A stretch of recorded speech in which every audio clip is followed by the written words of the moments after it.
बिहार के पूर्व मुख्यमंत्री जीतन राम मांझी ने SC/ST आरक्षण में क्रीमी लेयर के आधार पर उपवर्गीकरण लागू करने के सुप्रीम कोर्ट के ताजा निर्णय का समर्थन किया है।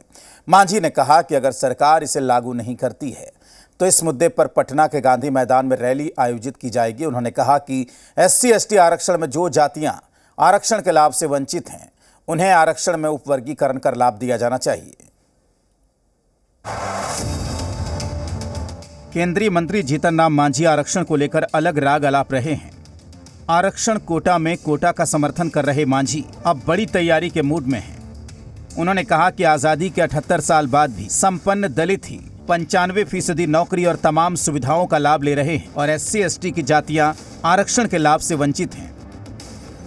उन्होंने कहा कि आरक्षण में जातियों के उपवर्गीकरण को यथाशीघ्र लागू कर सुप्रीम कोर्ट की भावना का सम्मान किया जाना चाहिए।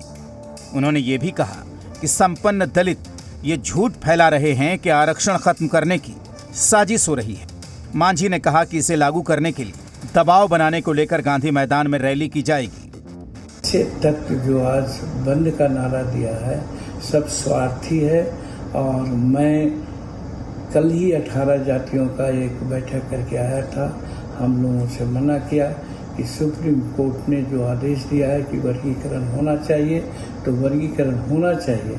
माननीय प्रधानमंत्री जी के साथ भी ये बात को हमने कैबिनेट में शेयर किया था।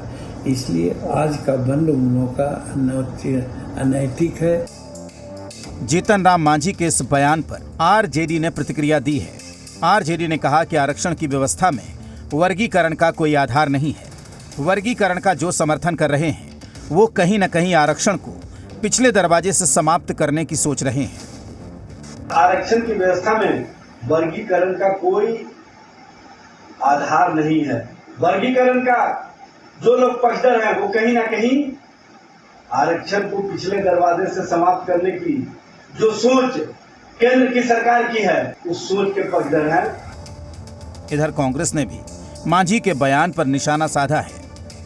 केंद्र की जो सरकार है सभी सरकारी संस्थानों पे जैसे कब्जा जमा लिया है और जो भी सरकारी संवैधानिक संस्थानें हैं वही भाषा बोलती हैं जो केंद्र की सरकार चाहती है। रही बात माननीय मांझी जी की, तो जो जातियां बढ़ी हैं, जिनको नौकरियां मिली हैं, जो पढ़ेगा वो बढ़ेगा।